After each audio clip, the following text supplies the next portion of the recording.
I thought we were bringing in some big dogs here. We had Reggie Dupree on in and John David to fill up the set.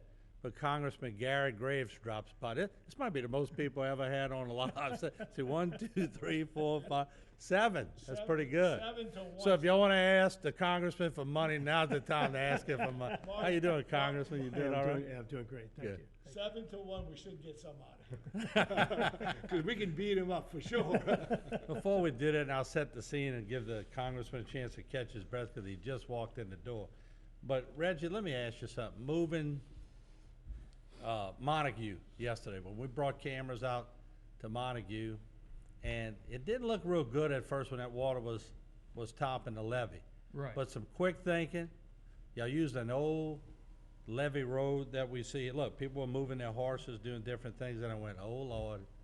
That was Hopefully, this- actually, guy came up to Parish President Dove and says, do I have your permission to cut the fence to save the horses? He said, certainly, do it. And he did it. So he commandeered the fence. and today we hope it was his fence, right? I was gonna go cut the fence. But I mean, you're using the old levee road's there. It's probably been packed for Actually, years. that old levee that old levee road was the levee. Was the levee. Built by Roy Pellegrin back in the early like 62 maybe. Right. So But it took human decision to make something happen. Tell me the process. Who made that call and how did that get done? Because somebody needs a good pat on the back today. Well, the big problem we saw early yesterday morning when we saw a over 9 foot tidal surge on what was predicted to be 4 to 6. And when I got up at 4 o'clock yesterday morning, I looked at the gauges on the computer and I saw at Humboldt Canal floodgate in excess of 9 feet. I got into a little bit of a panic, took off from my house and hit a guide wire and looked at it and but we got to Montague and we saw water was coming in to the forced drainage area just north of the Humboldt Canal floodgate. We knew that was supposed to be unforced drainage, so we had a severe problem, either a breach or serious overtopping. So what was happening? You had some, you had in that corner probably 9.5 to 10 foot, with about a 7.5 foot to 8 foot levee. So it was coming in, several hundred feet pouring into the system. Mitch Marmon, our chief engineer, was there, and Greg Gautreaux, my operations manager for the levee district. So I said, Mitch, any suggestions? He said, yes. He says, if you go make a levee out of that pump station road, and then Parish President showed up, and I said, Gardy, can we tear up this road? He said, yes, you can. And we happened to have a bulldozer 1 mile away, so my operations manager is an old bulldozer operator. He went and drove it himself and started pushing up and stopped the water from flowing. So That's it right there, okay. that single action, that single bulldozer saved, and Greg Gautreaux saved the entire community of Montague with Mitch's quick recommendation and Greg's quick action. Of course, afterwards we we had a contractor, Onshore Materials. We needed some rock, and Josh Araby from Thibodeau tells me that he had the keys to get into the rock yard at I think Vulcan. So he commandeered the entire rock yard, sent 20 trucks to the rock You gotta yard, love and it, man. You gotta love it. but we had this done in a matter of 2 hours. We had it all closed off, and like I said, instead of one or two sheds that flooded, we could have had, I'm sure, 1,500 structures just with that single action. Then we kind of went and closed it off. with, Close it Jerry off with Larpenter Jerry Larpenter with and the inmates. and the inmates. We And, shut off the overtopping yep. area, and But that's my point. The point is that we've done this many, many, many Great team. times, and there were a lot of things that could have said no. No's an easy thing to say, but there was yes, yes, yes, yes, yes. And Say mo- yes sometimes is pretty good. Huh? And Martin, we pulled every parish dump truck we had was on there. I mean, we had between onshore to parish, we had 20 dump trucks hauling rock to it. I mean, that quick, And even if one of the guys that was over there filming with Channel 8, which I think Yeah, he I saw him affiliated when we with, got there, yeah. he walks up to Greg Gautreaux and said, he had a few adjectives, but he said, you the best. He said, you a levee building blank. Blank, blank. He said, I've never seen anybody build a levee with a dozer as fast as you, and he was telling that. That was a mighty big bulldozer he had. Congressman, how you doing? I'm doing well. You doing, are you sort of touring the area? Well, we were supposed to be flying over today, flying over all the disaster area along the coast. And with the weather like it is, they kept kicking it back and finally just canceled it. So decided to hit the road and traveling around, talking to folks and seeing about some of the impacts so we know what to be pushing for in Washington. But I got to tell you, listening to y'all, I don't think I've ever heard people normally when they commit crimes, they don't talk about it. Y'all are here on TV sitting there bragging about it. It's fantastic. That's what I'm saying. I got it all on tape, Congressman. But no, and that's a good, and John, from the council person's, just standpoint, it's refreshing to see that kind of action, isn't it? It is. One of the things that we keep in contact with each other. I was calling Al and Steve and seeing if we could do anything to help them out. Actually, I went down there, down Firefoot Canal, but I got lost. I didn't know where I was going. So, but these guys work closely together, and that's the thing that brings forward a lot of team effort. The levee district, the council members, the parish president, even getting assistance from the federal level. I mean, it really helps us as a parish to really be able to, combat these things and dealing with such a storm that in the magnitude of the storm. I mean, this was really serious. And I can tell you, some things we put in place was very helpful. The electricity went out, so once again, here goes the issue with the backup generators that really helped with these pumps. So, that was tremendous because we pumped the system down. When electricity went out, we still had the capacity to do what we needed to do to keep us dry on the other end. So I want to commend definitely the administration and also the council members, the levee districts, and everybody for really their help. I don't think people understand how we really saved a lot of people from flooding in Terrebonne Parish. This could have been catastrophic, but what we had in place was preparation this time, and it worked. Well, in years past, we would have had camera crews taping flooding. Correct. And we didn't have it. But is it the first time we ever had Lafourche and Terrebonne for a storm where all the pump stations were operational? Or at least the capacity was. I know you had two out, Mr. Jimmy, but you replaced them. I had two down, but I brought portable pumps to make sure we had the same. We have increased the pumping capacity in Lafourche Parish by 100% since in 3 years, because we had so many broken pumps in the pump stations, and we by tearing down old pumps, we were able to rob engines from one, gearboxes from others, pumps from others, and made good pumps. So doing this, we saved the parish a lot of money, probably about $5 million by doing what we did, because I think we put 37 or 40 pumps in place in 3 years that was out of circulation, that we didn't have that pumping capacity. So when you double the amount of water you're flowing across a levee to drain out a property, you're talking about a lot of water. Just doubling that capacity, it's a tremendous amount of water. And that's why I really wasn't afraid if we had 1 or 2 inches of rain and an inch after that or half an inch after that. I thought we could manage that very well. Now, if we had 5 or 6 inches, that would have been a difficult thing because no pumping system is designed to handle 5 or 6 inches in an hour. I mean, it's impossible. I don't think Gardy has that. I don't have it. City of New Orleans has all these tremendous pumps, and you saw what happened with 6 inches of rain in 1 hour in New Orleans. All the streets flooded, everything flooded. So I know y'all dealt with the congressman quite a bit. Before he was a congressman, he was dealing with y'all quite a bit on all kind of different levels. But what have y'all learned through this whole process at where we are now? It's been a big process. Gardner, we'll start with you. What have you learned? Well, before I answer the question, let me just say this, because we're trying to let everyone in Houma know about the utilities. Terrebonne Parish right now, the Terrebonne Parish Consolidated Government, our utilities, which is 13,500 utility customers, we only have 60 that's out. It's Mulberry and in the French Quarter, and to the people in Mulberry, we're real close. There was some transformers and a post down. They've got it up. They should be up and running, but we only have 60. If you utilities with the with the city of Houma or the Terrebonne Parish.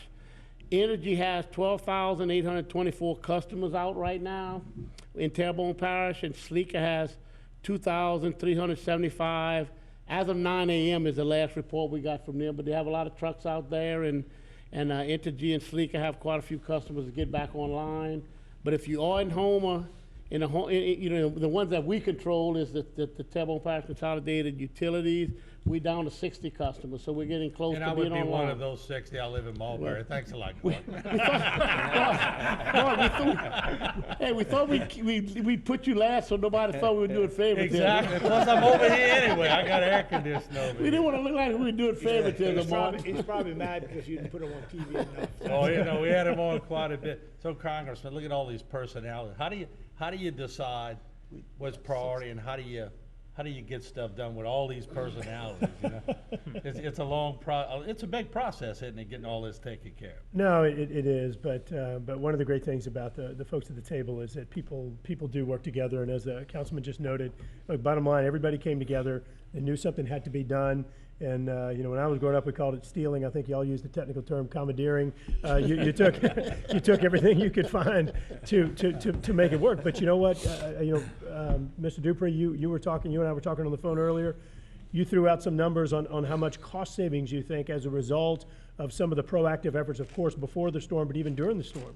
I'm not sure if y'all have talked about it or not, but talking about the cost savings that resulted. Look, we have been through hurricane after hurricane in this region, and the federal government has this really flawed approach of coming in and spending billions of dollars picking up the pieces after, of course, gutting homes and businesses.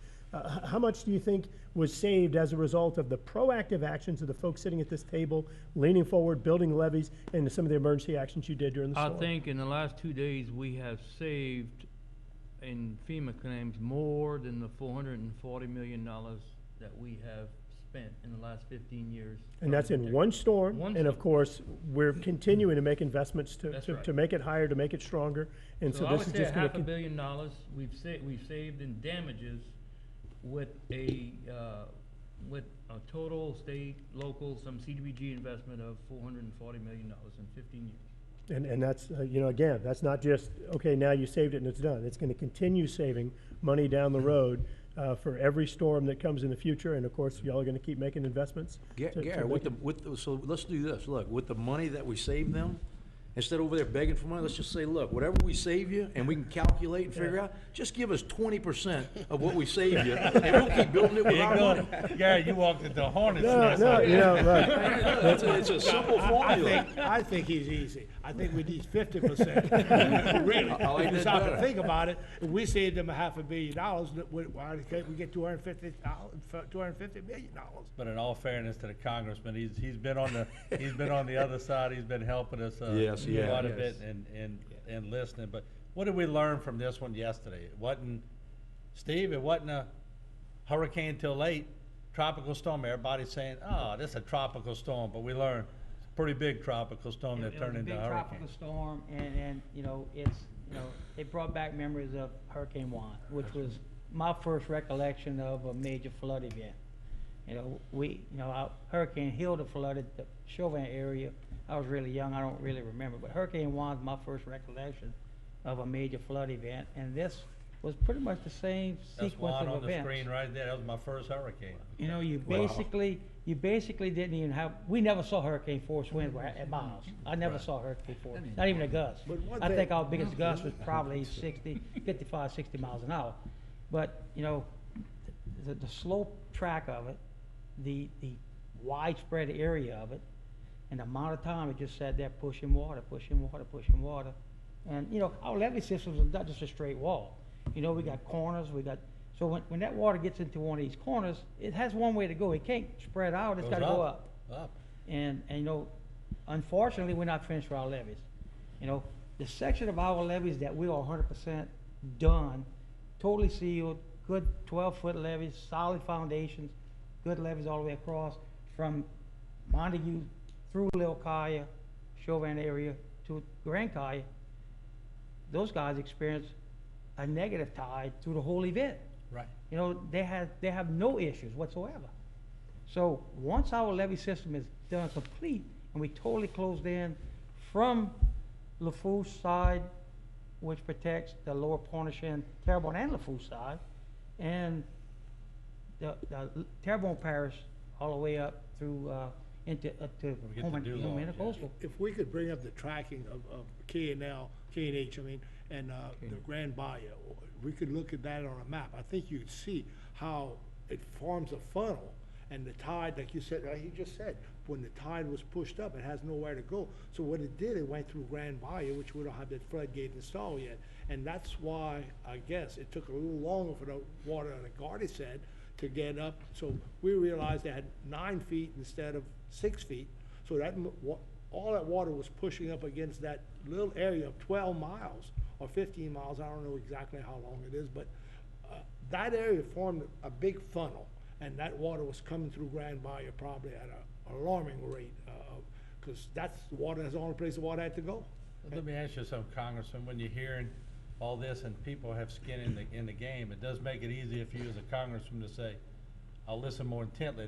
They got skin in their own game. Look, there's, and we've all had this conversation before, there is not a project in Louisiana that's been mistreated as poorly as the Morganza to the Gulf project is, and protection down in southern Terrebonne and Lafourche parishes. Now, you know, the good news, and it's been reported a little bit over the past month or so, I think after Hurricane Katrina, when the Corps of Engineers, I think, was just really scared, and they developed these new engineering standards. They took a levee project that y'all remember dates back to the 96 or so, when they first started coming up with cost estimates on it, and we were talking $586 million. They took that same project effectively, added a few features, but same project, same levee footprint for the most part, and took it from $586 million to over $10 billion. And I think that they gold-plated the levee, they over-engineered it, and that was the biggest setback for this community ever, because it made a project that was within arm's reach and doable completely unaffordable. But now we've been sitting back down, looking at how to value engineer this project, how to bring the cost down, and while I'm not happy with where we've gotten it to, it is remarkable that we've been able to shave close to $6 or $7 billion off the cost of the project, just by taking a fresh look at it and determining alternative ways of being able to achieve the same safety standards, the same protection. That's going to put this project back within a realistic realm to where I think we can begin getting funding for the project. Congressman Scalise and I have a meeting with the leadership of the Corps of Engineers. We're trying to get it scheduled this week with the Assistant Secretary and with the Commanding General to talk to them a little bit about budgeting now that we've been able to reframe this thing, or are on a trajectory to reframe it. So I think we have a good story to tell in that, number one, as Mr. Dupree noted, we've saved perhaps $500 million in federal funds. Number two, that we've been able to bring the cost of this project down, which of course increases the cost to benefit ratio in a significant way, and really being able to demonstrate to Congress and people at the White House that this project is actually an investment. It provides a return on investment to taxpayers. Right. And Reggie, when the route that this storm was taking, when I was looking at it, I think Gordon might have been up here on the first night I was gone. I don't know about this straight in approach right to the west of us. That had a lot of people concerned, didn't it? It certainly did. I mean, it followed the contour of the western side of Terrebonne Parish all the way to the Chafalaya River. Right. And it just kept pumping water. You know, if you remember in 2012, Hurricane Isaac was a direct hit here. We had a very, very slow moving eye. Right. It flooded St. John the Baptist Parish and Plaquemine Parish after the HISTA system was complete. Here in Terrebonne, we had a direct hit, and we had about an 8 or 9 hour eye because it was just drifting at 4 miles an hour. Matter of fact, Senator Norby Jabari and I found the eye just north of Cocodrie. It was calm all over Terrebonne. It was like a work day. Then we, went from no wind to 80 miles an hour winds from the southwest. I said, oh, we found the eye. Let's get back to Houma. So we came over here at this desk and says, Martin, it's coming. I don't know how long it's going to take to get here, but it's in Cocodrie right now. Right, I remember. And we found the eye wall. So had that same Isaac would have been just a little bit over to the Well, west. what was the surge in Isaac was a little over 9? Not here. Over here, the being we were a direct hit, with a direct hit, you're not as bad with a surge. We had 6.9 on Bayou Terrebonne floodgate, but what made a believe out of me and Isaac, we had an open system. There was no HNC Beaver Dove floodgate. There was Right. nothing south of Bayou Sally Road, no Cocodrie floodgate.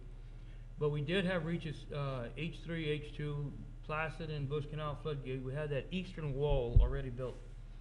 At Bayou Terrebonne floodgate, the tide got to 6.9. At the Boudreaux Canal floodgate, a mile and a half away as the crow flies, on the outside, it only got to 3.2.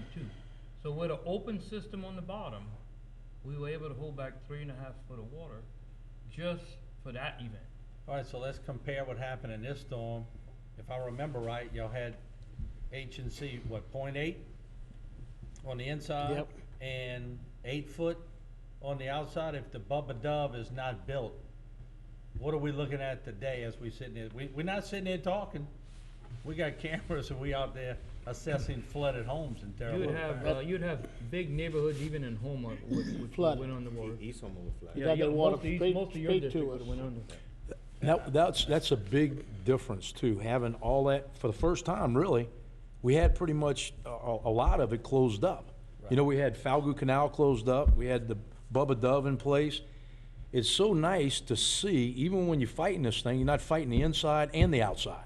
That's But right. y'all And, were able and to so you pump had it. some capacity Y'all inside got a the system. reservoir. Y'all had a big reservoir. Well, Yeah, And it was right. low, and the I'm gonna reservoir mention was two down. words to you called adaptive management. Now, when we get these permits, technically, we're not supposed to close some of these floodgates till a +2. And I'll tell you right now, we didn't wait till a +2. We closed them when we just above 0. Couple of years, Congress. That's Hey, right. And let me look, tell would you, you- we didn't flood. Admitting 0 violation. flooding in Little Kaya and Grand Kaya, so Better ask for I wanna forgiveness know. and permission. That's right. This part's We- off the record, right? Yeah. Can we cut this We're part? live off the record. Live off the Can record. we cut this part off the tape? Yeah. No, but I my would've done point the same is, the thing. people at home that are watching this are going, yes, do what you gotta, Yep. protect lives, and let's get it done. And I'm sure the congressman No, does the I same. would have done the same thing, absolutely. The right thing to do. Right. So you do what you have to do, you gotta improvise. And, so what are we hearing today out in the public? Y'all been driving around, what are you hearing, Tony? What are you hearing? Boy, it's a big difference today than it was yesterday morning. Yesterday morning, Touch and go yesterday. I tell you what, you know, I share the sentiments of Steve. You know, it's like, man, you know, yesterday morning was rough. We saw the water coming across, and then all of a sudden it was going on at Thulars and things were going on.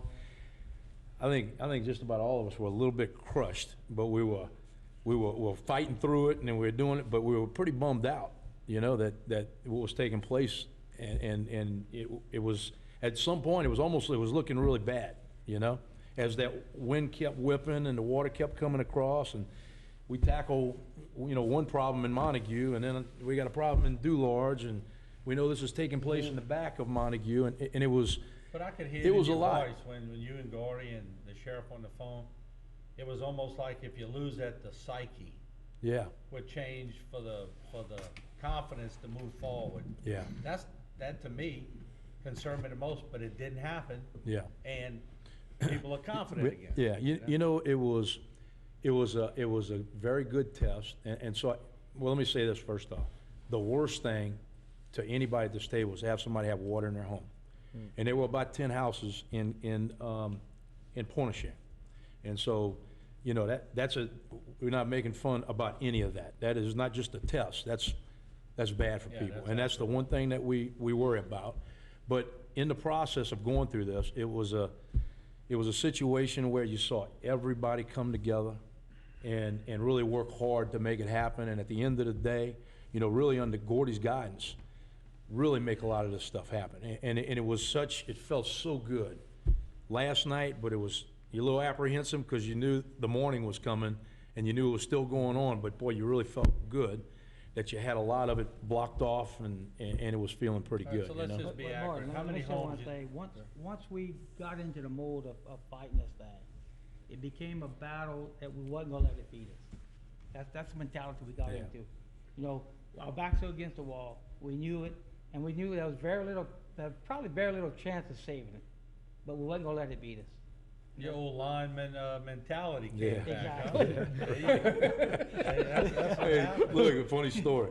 So we all throwing sandbags, right? So we over there, and Steve's there, and it was me and You, Stevie? Steve, I forget it, Stevie Smith, I think Mitch was there. We throwing sandbags, the inmates were on the levee, right?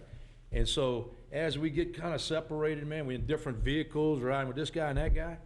So we get to the fire station, And, you know, we in there, nice lady in the fire station fixing me a sandwich, Eating right? lunch, She eating knows lunch. I'm a diabetic, she could tell I'm all drained, she fixed me, man, thank you.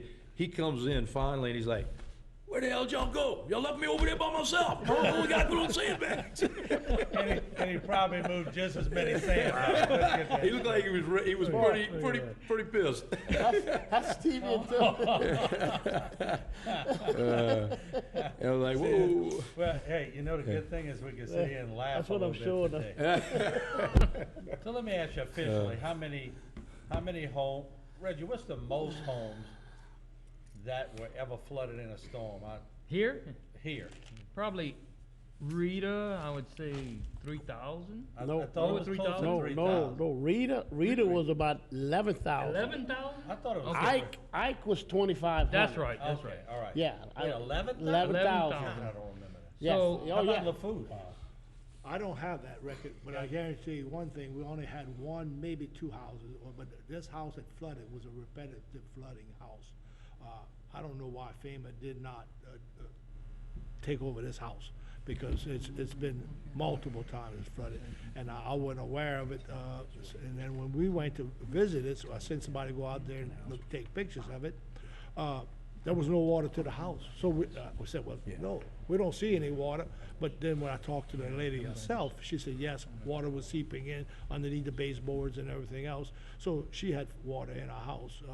So one, maybe two, but I doubt it. I think it's just one. And I think you're right, to the people that have water in their house, it's not, this show's not consoling. But when No. you talk about a few compared to 11,000 homes, you know, it's And Mark, breathtaking. the reason I know that, I was chairman when I was chairman of Natural Resources, and we were comparing Ike to Rita, and it was 11,000 homes was Rita and 2,500 homes were Ike, because we were trying to see the comparison in community development block grant money, I you bet we see? have footage when And the CDBG levies money. were being overtopped for Rita, and I was sitting on the desk, and it was one after the other rolling over, and me and Reggie still had this little friendly debate today. I say it was over 10 feet.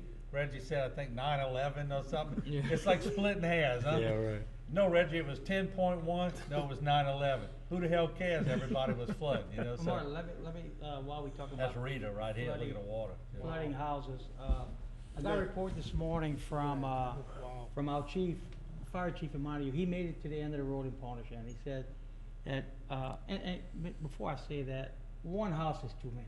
Right. That's Yeah. correct. One's too many. That's good, well said. So, but on that trip down to Pontchartrain, you know, they were able to get high water vehicles, they got to the end of the road to open the floodgate. And, from his best estimate, he's estimated, you know, about 10 houses that had water in it, 'cause the water had already receded, but just from indications that he could visually see running on the road, we're looking at about 10 homes in Pontchartrain that had water in. I know for a fact one had 4 feet of water in it. A lady, she has the little snack, Sherry Neal Snack Shack. Her daughter lives right at the Oak Point Road Bridge, and she had 4 feet of water in her house. So I know for a fact that one house had that much water, but the rest of them, you know, it's a visual, and no one was there to verify, but he's estimated about 10 houses. Okay. What we'll do, let's take a short break and reload and talk about some other things we want to bring to the public. And folks, you're getting history at your home today, because it's hitting a quorum, huh? We good, huh? We broke about 3 laws already. We just as soon keep going, all right? We'll be right back. Don't go away.